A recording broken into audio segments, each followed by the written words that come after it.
Dan, are you ready? If you would please take your seats, we'll start again in 10 seconds. And Dan Storper is going to introduce Mr. Ed Haslam. Hello, everyone. My name is Dan Storper. I'm the co-chairman of the Truth and Reconciliation Committee. Some of you have gotten the flyers. I've gotten to know Judith Baker and a number of you here. But one of my favorite researchers, writers, and somebody who, because I live in New Orleans now, I really appreciate the fact that he comes out of this remarkable milieu that is this city. It has this great stuff, and it's got its sordid underbelly, and Ed Haslam has for decades been part of the whole experience of New Orleans and captured it and some of its remarkable elements in Dr. Mary's Monkey. And he's been an incredible help to me. There are several of you, like Gary Shaw and others, that have been helpful in remarkable ways as I've worked on a book about the search for peace and justice and political struggles of the 60s. So I think he deserves an incredible amount of credit for his incredible research and writing. And I'm pleased to introduce him and welcome him to the stage.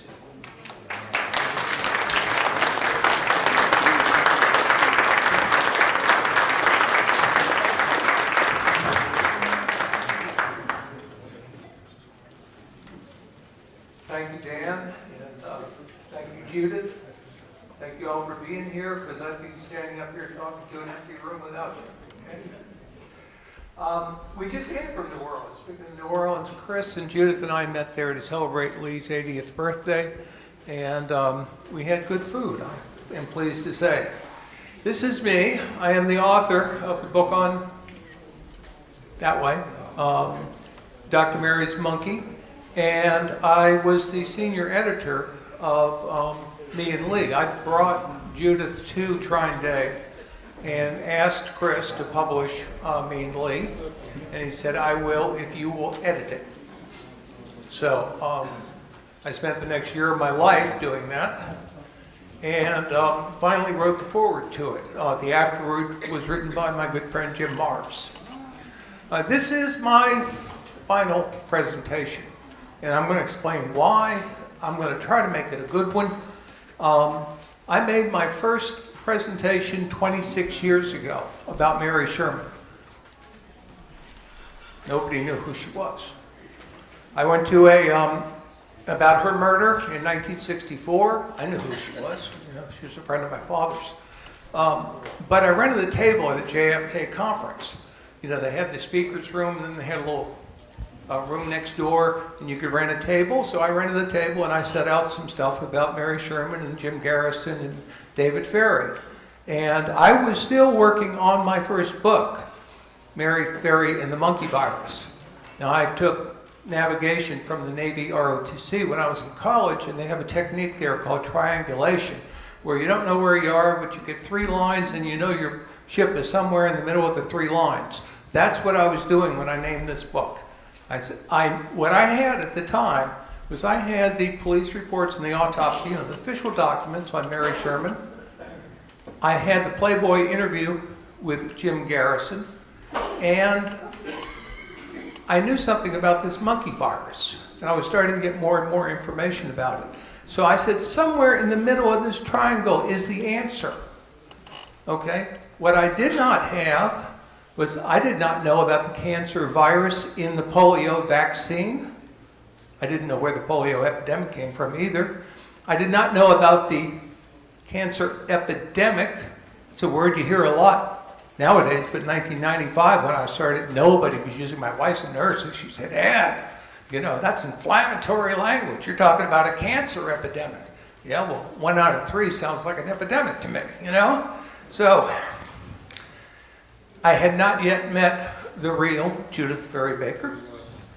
I had not found the linear particle accelerator at the U.S. Public Health Service Hospital in New Orleans yet, though I heard there was one in uptown New Orleans near Tulane's campus. My physics teacher at Jesuit told my class that. I was uncertain how I felt about Lee Oswald. Was he really an assassin or a patsy? I grew up during the Garrison investigation in New Orleans. I heard a lot of stuff there, okay? But I didn't know. I had never stopped to take the time to research it. And I did not know how I felt about it. But I learned a lot at the, about the assassination at the conference. I sold the first copy of my book, which I delivered 2 years later. That's what happens when you write a book, okay? 2 years after the conference, I made contacts, got leads, kept researching, kept writing, and since then I have taken 8 trips to Dallas to promote the book. I've done 18 hours of on-air radio on Coast to Coast, all of which is after midnight, if you know anything about Coast to Coast. I've done 100+ hours on other radio shows, particularly WWL in New Orleans, which is the big radio station in New Orleans. They have been a great support, Don Dubuque in particular.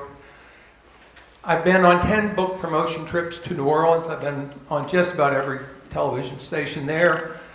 60 Minutes introduced me to Judith in the year 2000, before they dropped her story, but they introduced her to me. We published, I took my Mary Ferry and the Monkey Virus book to Chris and asked him to publish it, which he did, but after we added 2 chapters on Judith and 1 on Lee. Okay? So that happened in 2007, and the game started to change. I brought me and Lee to Chris, to my publisher, Trine Day, and of course he said he would edit it. I mean, I would edit it. And that allowed me, the first thing I did was build a timeline about everything in Judith's life that had anything to do with cancer or Lee Oswald. Okay, and that allowed me to get to know Judith and Lee in greater detail. Then I built the website for Dr. Mary's Monkey, which I'm going to be talking about here in a minute, and one for Judith's evidence. It's judithferrybaker.com, which is all the evidence backing up what she has in the book, just so people could go to it and go to the internet and find the evidence. I made presentations on Judith's behalf. Remember, she said in her presentation just now that she was in hiding in Europe. Well, she had real problems, acceptance problems, with the JFK assassination community. So I took it on myself to make presentations about her, because I was now understanding her story, and I would go into these hospital audiences and talk, all right? And to try to say, give her an open mind, right? Then today what we have is my book's about 400 pages, and Judith's book's about 600 pages. That's 1,000 pages of new information about the Kennedy assassination. And we have 1,100 plus reviews on Amazon with an average rating of 4.6. I'm happy about that.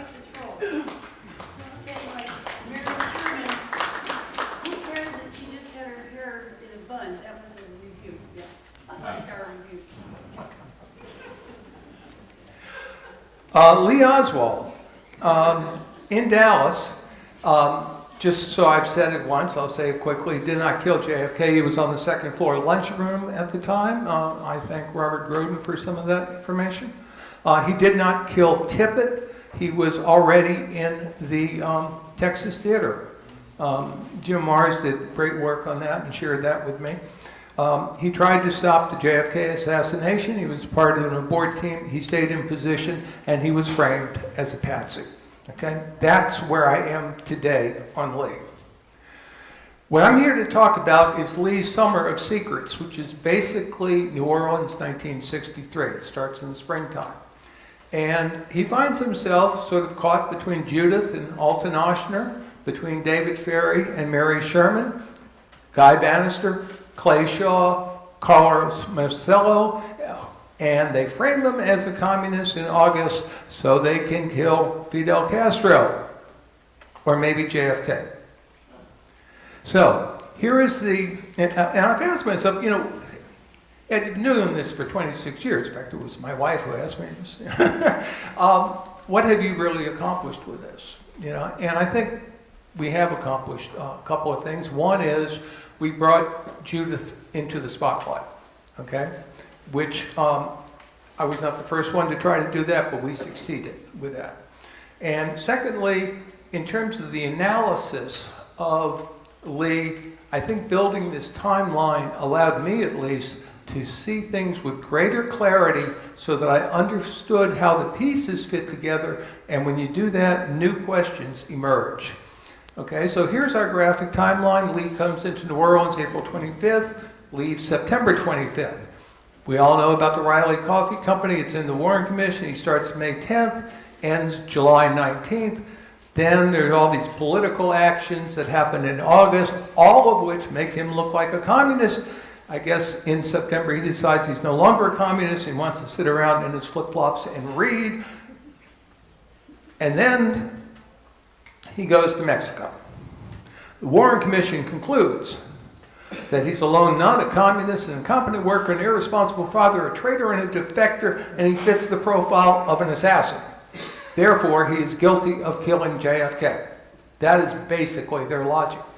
The Warren Commission, which I've said that David Denton's here somewhere, I said at the conference David put on about the Warren Commission in D.C., I said, you know, what the Warren Commission is a junta. Every time you have a coup, they pull together a bunch of important people to bless the coup so everybody can get back to work and say everything's fine, okay? That's what the Warren Commission was. The Warren Commission blessed the coup. And if you listen to LBJ's conversation with J. Edgar Hoover, he says, Edgar, I'm going to pull together this blue ribbon commission to approve your investigation. That's what the Warren Commission was. It was not an investigation. It was a rubber stamp of J. Edgar Hoover's attempt to frame Lee Oswald so that there would not be a real investigation. There are three other pieces of time that the Warren Commission really didn't have much to say about. And they're in the white square and triangles there. And I'm going to be looking at those in more detail.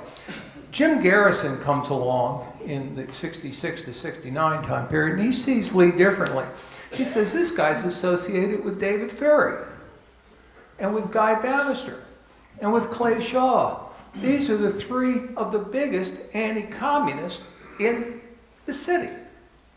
So what is a communist doing hanging around with the right-wing anti-communist? And then he looks at this stuff that happens in August and he says, wow, this is so conspicuous that somebody is obviously trying to make this guy. I mean, if you're going to hand out leaflets in favor of Castro, you wouldn't do it in front of the International Trade Mart. I mean, that's the center of the anti-Castro economic interest, okay?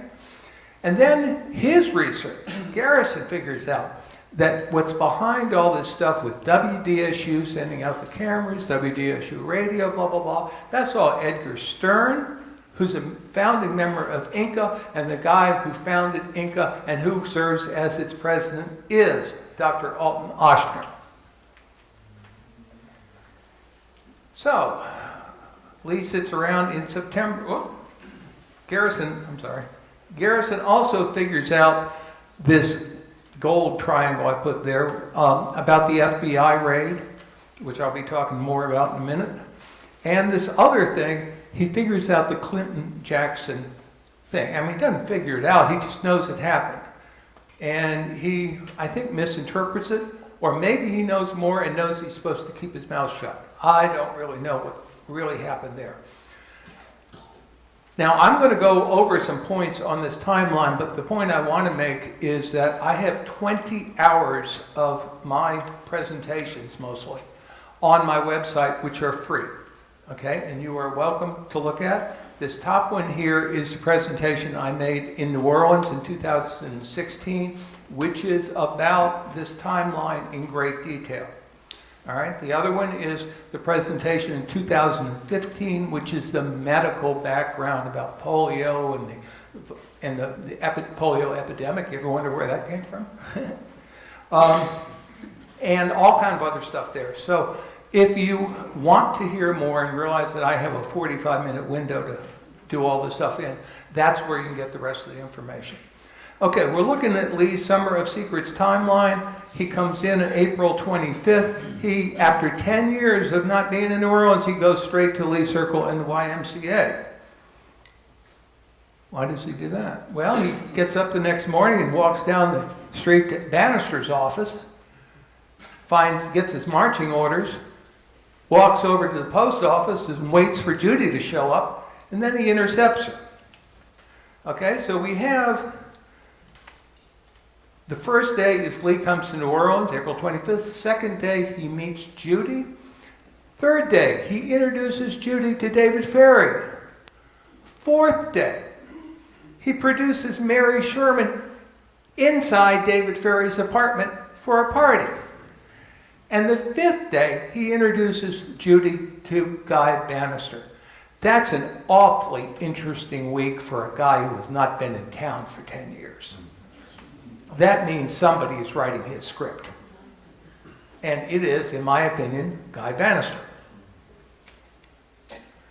Then there's Alton Ochsner. It's Ochsner who has invited Judy to New Orleans in the first place. Back in March, he said, you don't need to finish the last 2 years of college. Just come on to New Orleans. You can enter to a medical school in September. We'll pay your tuition and room and board and give you a stipend. And it's just one little thing we need you to do this summer. Okay? So Judy says yes, and then Ochsner says, good, I'll see you the second week in May, and hangs up. Well, Ochsner's out of town when Judy gets there in April. There's a story behind that, but it's in the book. And Judy finally meets with Ochsner on May 8th. Notice that's the first day of the second week of May. But who sets up the meeting with Ochsner? It's Lee Oswald. Why would Lee Oswald know Alton Ochsner? Obviously somebody's pulling the strings in the background. And Lee has to go in first. Why is that? To prove he's the real guy who's supposed to meet Ochsner and do his bona fides. Then he brings Judy in, okay? And they talk about what she's going to be doing in New Orleans. So Lee sets up the meeting. Now, Lee and Judy start their cover jobs at Riley on the same day. Want to do the odds on that one? They come from the same employment agency. And they begin on May 10th, which is, again, the second week in May. This has all been set up months in advance. Okay? They need Judy because she was trained to handle cancer-causing viruses at the Roswell Park Memorial Cancer Clinic in Buffalo, New York, by the top dogs in the field. Okay, so what's happening is this secret cancer project is being done while Lee and Judy are on the clock at Riley. It's a loop. There's a mouse house, which I'll show you in a second. They take the mice in cartons over to Ferry's, where they kill the mice, cut out the tumors. Judy makes some slides, puts some stuff in test tubes, put it in a lunchbox, takes it over to Dr. Mary's apartment so that Mary, she's got a key, let yourself in, so that Mary can look at all this stuff on a high-powered microscope, okay, and see what's happening with the cancers. Then she takes it back, Mary takes it back for more radiation.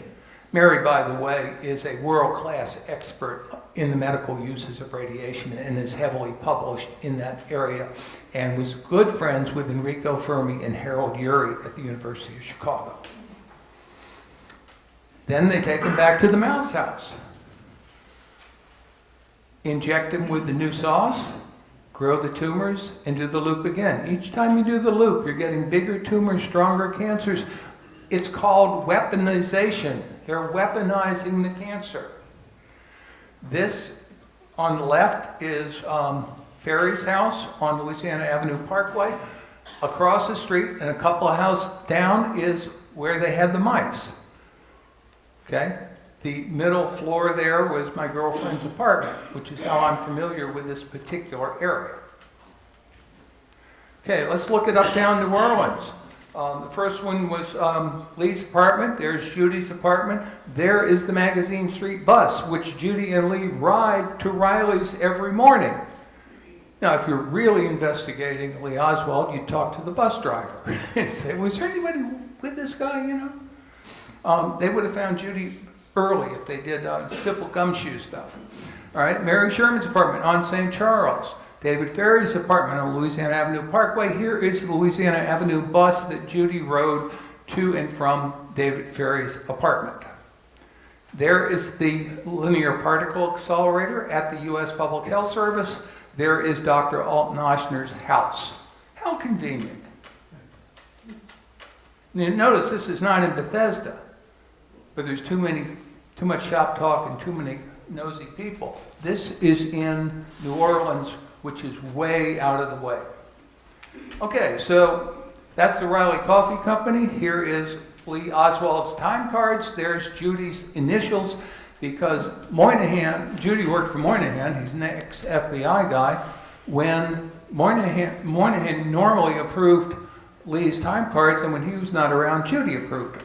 Okay, which is why Lee Oswald's time cards were not in the Warren Commission volumes, because any competent investigator would say, whose initial is that?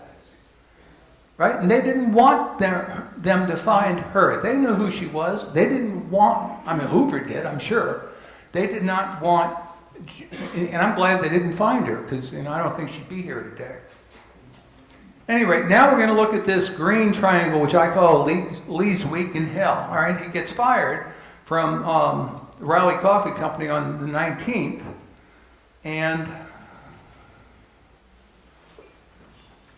on the 24th of July, 5 days later, Dr. Ochsner tells Judy that your boy's going to be on television, right? Which doesn't happen for another month. So Ochsner knows a month before these TV things with WDSU that they're going to be out filming Lee. This is a setup, okay?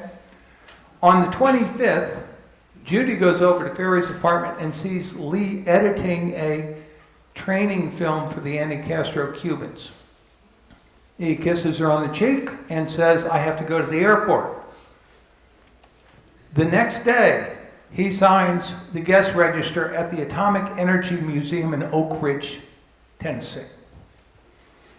Then he is back in New Orleans by dawn the next day and gets in a car with his uncle Dutz, Carlos Marcellus, all right, who drives him to Mobile, where he makes a presentation to the Jesuits about the USSR.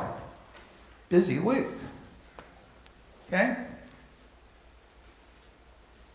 On the 28th, he comes back. On the 29th, which is a Monday, he calls Judy up and says, I must have lunch with you today. Their drill was, we don't do this stuff on Monday. Monday, I have to do Riley work. We do our stuff later in the week. But Lee said, no, I need to talk to you. And he tells her he's being set up as a patsy. He tells her about the JFK assassination. And they've already told Lee what's going to happen in August. You're going to be doing this on the street. You're going to be doing that on the street. We're going to send out TV cameras, all this stuff. Lee said, gee, I'm going to look like a communist. And they said, yeah, that's to get you into Mexico so you can deliver the bioweapon so you can kill Castro. And Lee said, well, maybe, or maybe they're setting me up to be the patsy for Kennedy. Okay, so this is all the way back in July. So when I see books like 4 days in November, so it starts way before that, guys, okay?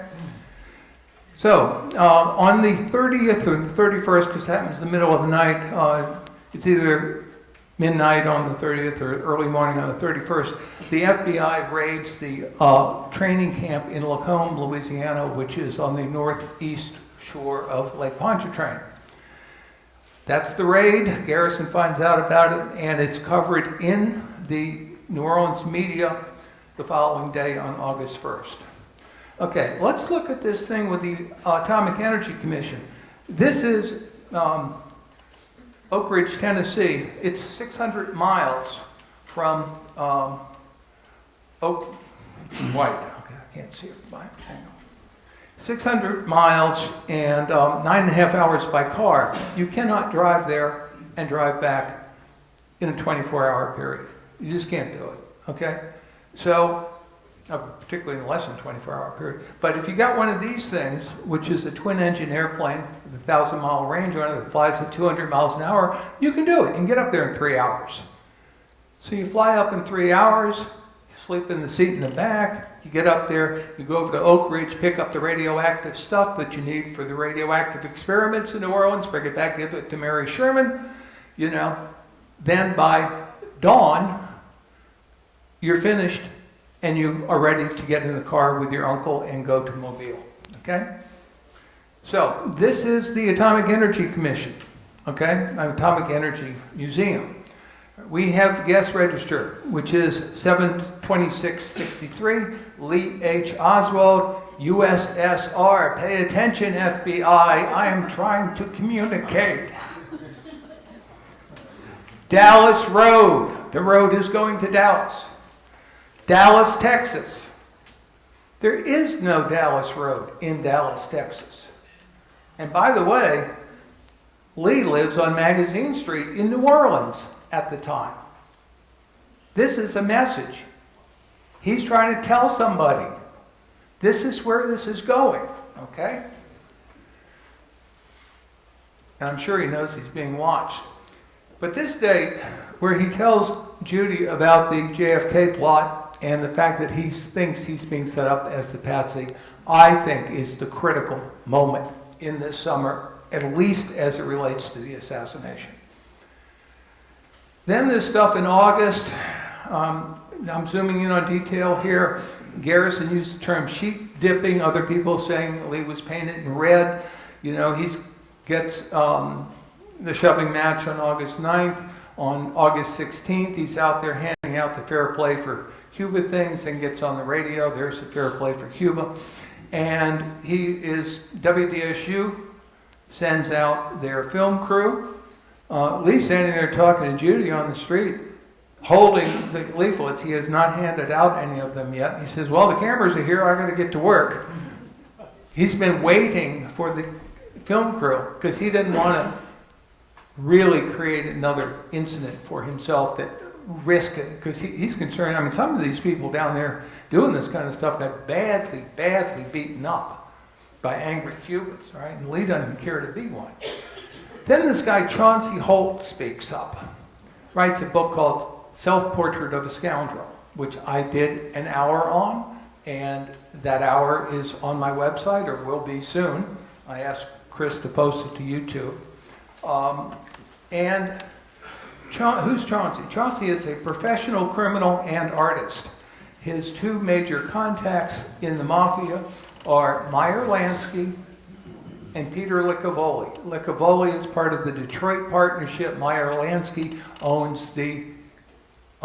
the casinos in Cuba and was, you know, the East Coast guy and later the LA guy, okay? Chauncey is Lansky's representative to Operation Mongoose, which is a CIA mafia kill squad, which is providing weapons to anti-Castroites so that they can do raids on Cuba and try to kill Castro. On November 22nd, 1963, Chauncey's in Dallas.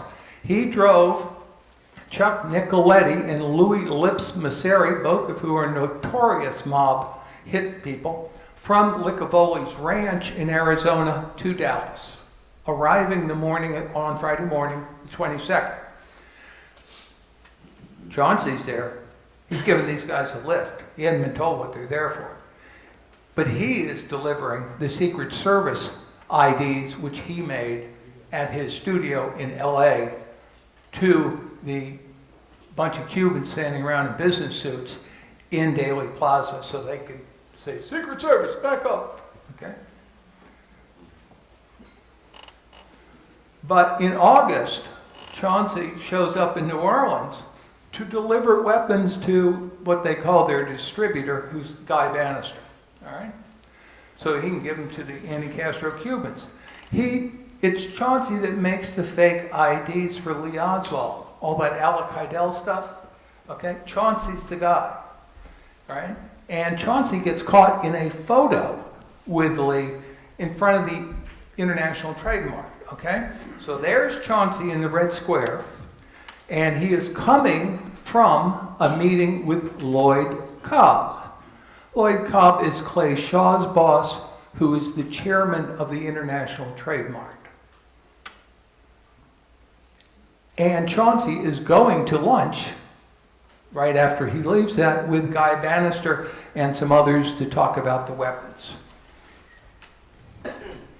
So, then after being on WDSU TV, Lee does the radio. He does 2 radio interviews in WDSU radio. I heard one of them live as it was broadcast, you know. And this album was produced by Dr. Oshner's political organization, Inca. And on the back it says Oshner's the only guy who knew before the thing that Oswald had been in the Soviet Union, okay? So, Mongoose is bringing the weapons to New Orleans after the raid, okay? Wow, that is interesting. So why do the raid and confiscate all the weapons? All right, the FBI raids the camp, confiscates all the stuff. The place is clear of thugs and mafiosos and old unused weapons so that they can bring in the silenced machine guns for the Castroites.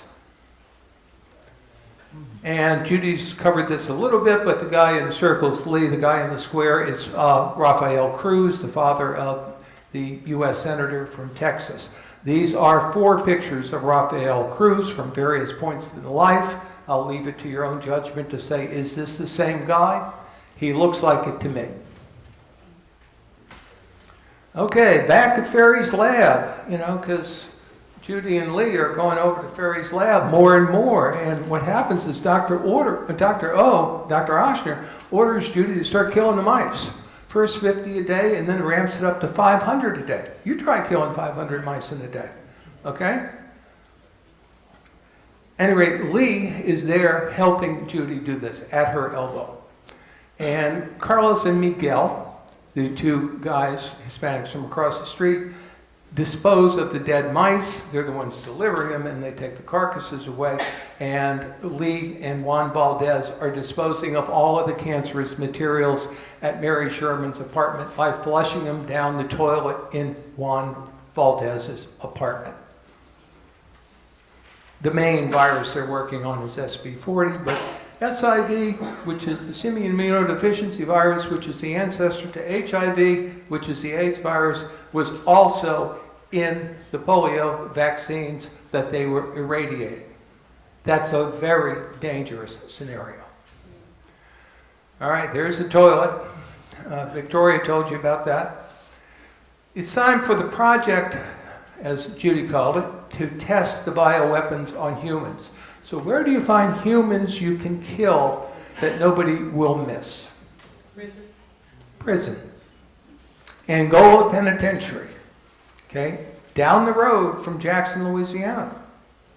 In A Secret Order, which is a Trine book on that table over there, by Hank Albarelli, he has a chapter in there on Adele Edison, who's no longer alive, but she was a PhD at LSU Medical School. And she said, is quoted in there saying, they use prisoners because they're cheaper than rats. So you got to test the cancerous bioweapon on humans. The prisoners from Angola are taken to the East Louisiana State Hospital in Jackson and injected with the virus. And this is scheduled for August 29th, 1963. But they forgot something. On August 28th, this gentleman, Martin Luther King, gives his I Have a Dream speech. Okay? And because of that, the Congress on Racial Equality has scheduled voter registration drives for blacks all across the South to follow up on the inertia, because they knew that Martin Luther King's speech was going to be broadcast in all the little towns and the radio stations that the blacks listened to. So, here's your people standing in line. So, you got this scene here, right? You got the blacks waiting in line over here. You got the angry Ku Klux Klan kind of whites standing on the other side of the square with their arms crossed. And you got this guy by the name of John Manchester, who's the town marshal, standing in the middle, hoping there's not going to be trouble. Into the scene drives a black Cadillac with these three people in it. Clay Shaw, David Ferry, and Lee Oswald.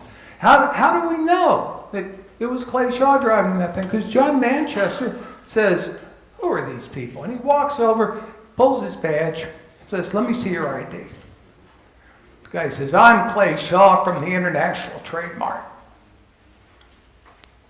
Okay, and so Manchester goes back and tells his buddy, and he said, "Well, did he try to sell you some bananas?" You know. At any rate, David Ferry is pretty easy to identify because of the orange hair and the painted eyebrows. And Lee, who's always pushing the envelope, he's saying, "I wonder if they'll let me to register because I'm white." And so Lee gets out of the car and goes over and gets a line with the blacks and goes in and signs Lee H. Oswald on their register. And they say, "Let us see your ID." And they say, "You don't live here. You can't register to vote." He said, "Well, I was just seeing if you let me, you know." They said, "Get out of here, you know." But we know it was Lee because he signed in, okay? And he got out of the car with Clay Shaw. All right, look at this map. You see Angola? That's where the prison is, right? There's Jackson, there's Clinton. So this black Cadillac is going up for the purpose of putting the bioweapon into the hospital. But this is not your average hospital. This is a hospital for the criminally insane. Right? It's got a fence around it. It's got guards at the gate. You don't just walk into this hospital. Right? So they've got this game plan set up where they're going to wait in wait in Clinton in front of the courthouse by the payphone. You remember payphones? Okay? And what's going to happen is somebody's going to make a telephone call saying the prisoner is left. That's their cue. They're going to go out, wait. The van with the prisoners comes down the road. They get in line behind the van. They go up to the hospital and get in line behind the van. They picked up an employee from the hospital, so they got somebody in a uniform in the Cadillac, and they all get waved in together. Okay, that's how they get the bioweapon into the hospital, and Ferry's there to do the injections. Okay, so the question is, did the bioweapon work? Did the cancer kick in? And they need a blood test to do that. And on August 31st, Lee drives Judy up to that hospital, which is 4 hours north of New Orleans, in this car. Notice this is not a black Cadillac. It's a green Kaiser. He is seen there. And it's an 11-hour project, but Lee doesn't leave on with Judy until 10 a.m. in the morning, 11 a.m. in the morning, and they get back at 10 o'clock at night. And guess what happens at 11 o'clock that night?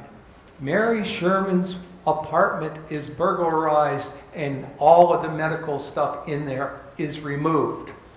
But don't worry, Mary's not there. She went to England that morning for a month.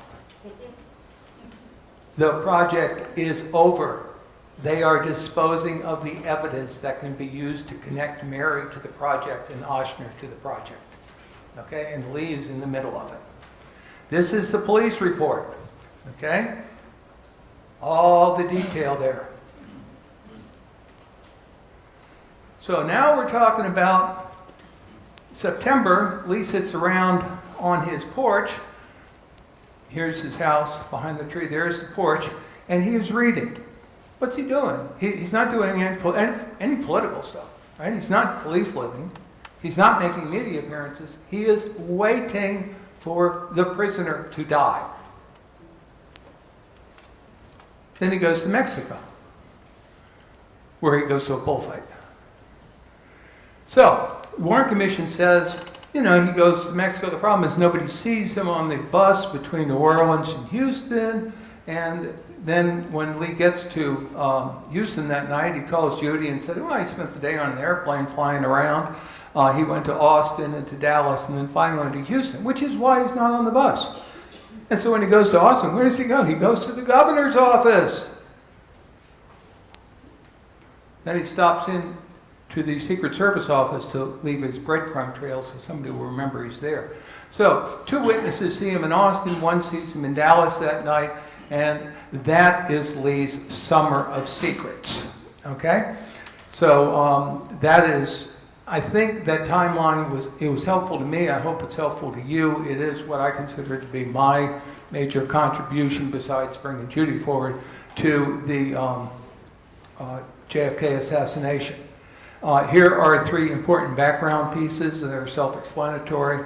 And here are the 3 books to get the whole detail. I was thinking today, if you put those 3 books together in one binding, it's more than 1,400 pages, Mr. Vincent Bugliosi. We got you beat, okay? I am about to show you high voltage electrical photographs of burns, right? If you don't want to see them, get up and leave the room now, okay? But here we go. This guy decided to steal some copper wiring from an electrical tower, and he got killed doing it. I want you to notice his arm is burned off, and his legs are stretched out straight, and his remaining arm is stretched out straight, because that's what happens when you get electrocuted. Your muscles spasm. Okay? Here is his arm. It is disintegrated. Do you see any blood? No, it's cauterized. Okay? That's what happens. So here are the crime scene photos about Mary Sherman. This is the first one. What happens is, this is one that was in the newspaper. You see the curtain next to her bed? Is it burned? No. What about the books? No. What about the carpet? No. Okay, and by the way, this guy with the black hair is Frank Hayward, who arrested Lee on August 9th. This is Mary on the floor, okay? Notice how her legs are stretched out straight. Now, underneath that chair, what happened? The fireman picked up the thing, okay? The fireman picked up the thing and she slid off, but her knees did not bend, her legs did not bend, she's not all flopped over all the place, she is stiff as a board because she was electrocuted. This is her on the gurney, okay? Notice the hair on the head, notice the hair on her hips, okay? Notice that everything in between is cauterized. This is the torso. You see the internal organs of her body. Why? Because her rib cage has been disintegrated. I talked to a guy cremating people for a living. He said, "You sure? I've never heard of that, right?" He said, "We cremate people, all the soft tissue goes, but the bones are still left. We grind up the bones and say, here's your dust, okay?" This is the photo that you need to remember. You see her hair. The stump that was her right arm, her lungs, her liver, okay? Mary Sherman was electrocuted. And there's nothing in her apartment that could do that. So they had to bring her back and fake a murder scene. So that's what happened to Mary.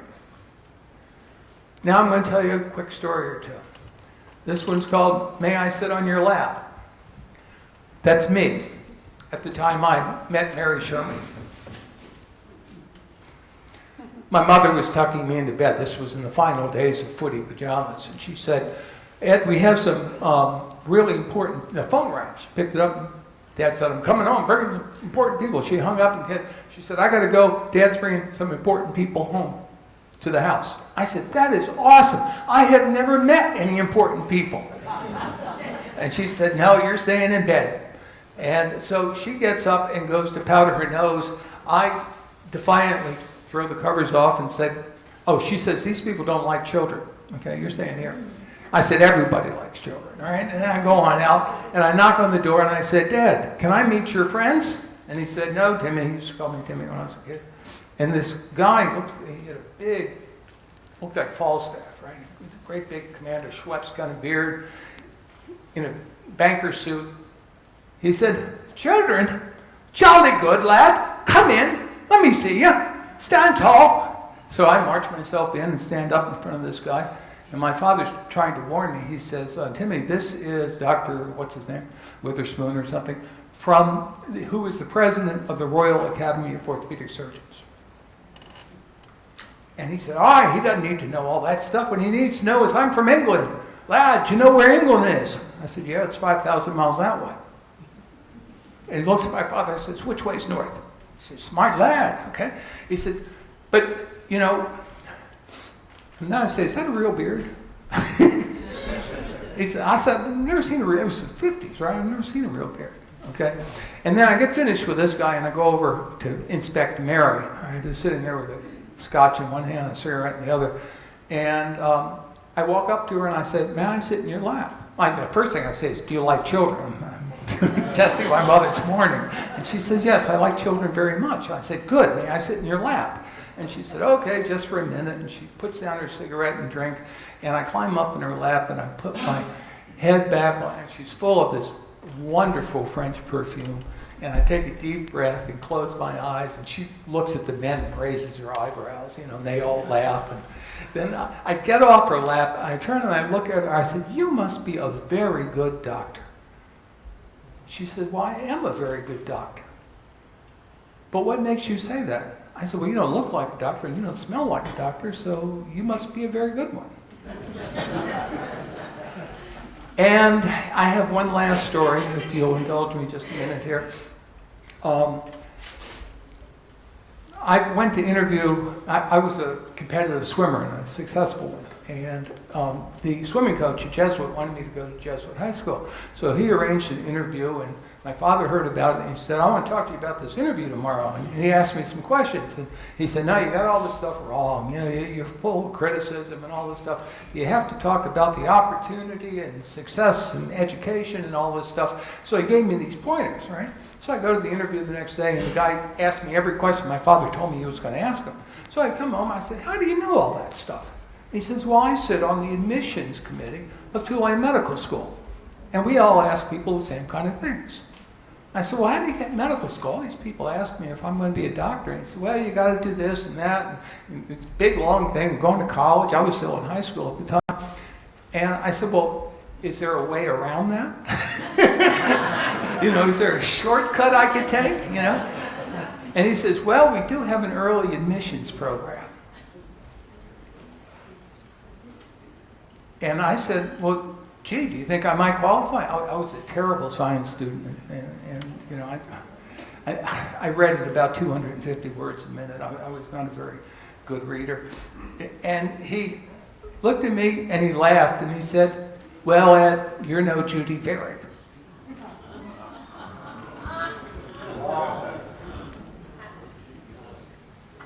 Mary had asked him about getting Judy into the early admissions program. And that's what I have to say. There's many more people. I don't have time for all the thank yous, but there's the list. Ed Tatro's on the list, Jim Mars. And it's been a great ride. Thank you.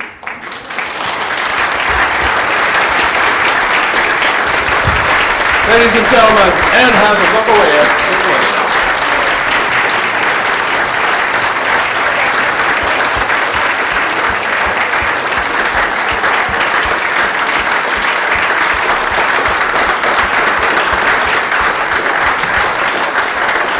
I'm honored. Thank you. Ed, during your presentation, you made mention that your wife had questioned what you had accomplished with your research. I would like to respectfully answer that question to the best of my ability. Your research brought to light what was going on in New Orleans during that period of time.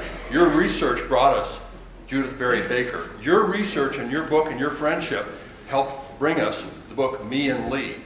Your research and your presentations, which are second to none, help and take very complex information and digest it so the rest of us can understand it. Your research has been extremely meaningful to this conference and to this community. And your research has inspired countless other researchers. Your research is going to be what giants will stand on in the future. and use to go ahead and bring this to the public in a way that they will understand it and believe it. So I want to personally thank you for all your many years of research.